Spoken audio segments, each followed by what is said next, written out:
Bonjour, voici la 6e vidéo Easy Peasy. Aujourd'hui, on passe aux choses sérieuses. Python peut donner des instructions. Nous allons donc voir les conditions. Alors, vous pensez que dans votre jeu vidéo préféré, vous allez éviter le zombie sans avoir à faire un choix et donc à prendre une décision? Eh bien, Python, lui, il peut le faire. Donc ça sert à quoi? Bon, à éviter le zombie, mais il y a d'autres hypothèses. Comment on l'écrit? Et on verra un petit peu quelles sont les erreurs fréquentes à éviter. Bon, après, en bas à droite, vous pouvez appuyer sur pause et lire, c'est de l'humour de prof. Alors, voilà un petit programme qui vous permet juste d'afficher, donc vous rentrez votre âge, et en fonction donc de sa valeur, Python va afficher vous êtes majeur, donc majeur, mineur, et on pourra même rajouter après, pour dire que si c'est pas ni majeur ni mineur, ça veut dire que vous avez peut-être tout juste 18 ans. Donc, regardez la structure du programme. Donc, comme d'habitude, le commentaire au départ qui donne un peu le titre et qui explique ce que fait le programme.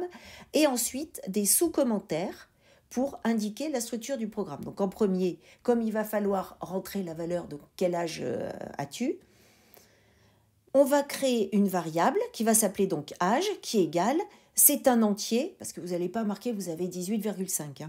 Voilà, les mois, les heures et tout, on va éviter.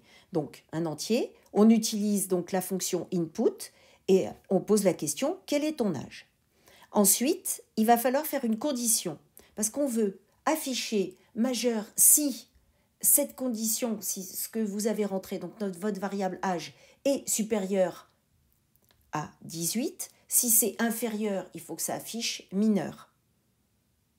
Donc là, vous voyez qu'on met donc un if, on met la condition, donc nous de savoir si l'âge il est supérieur ou égal à 18, et après il affiche, donc vous remarquez l'indentation, là vous voyez que c'est décalé, là, comme si on avait appuyé sur la touche tab.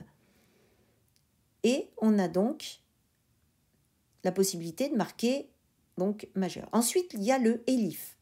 Donc, si notre condition n'est pas vérifiée, il y a une autre condition, c'est-à-dire si tout d'un coup l'âge est inférieur à 18. Et là, c'est pareil. Donc, on aura le print décalé, donc avec une indentation. Et là, il faudra afficher mineur. Et on peut rajouter aussi, si aucune des deux conditions n'est respectée, dans ces cas-là, voilà ce qui doit afficher, donc print tout juste majeur. Donc là, comme d'habitude, vous appuyez sur pause et vous le faites ce programme. Et une fois que vous avez tapé le code, vous le faites fonctionner. Comme ça, au moins, vous arrivez à comprendre comment on fait avec les if et vous en rappelez. N'oubliez pas, il y a le if, mais il y a aussi les célébrissimes 2 points qu'il ne faut pas oublier. Alors, donc, à propos de ce qu'il faut retenir, par cœur, donc le if, entre parenthèses, votre condition, les 2 points. Après, vous pourrez mettre un print, mais dans ces cas-là, il faudra respecter l'indentation. Le elif, donc si, voilà, sinon faire ça, et au sinon. Donc else correspond à une instruction qui ne correspond pas à la condition 1 ni à la condition 2. Et c'est fini. À bientôt.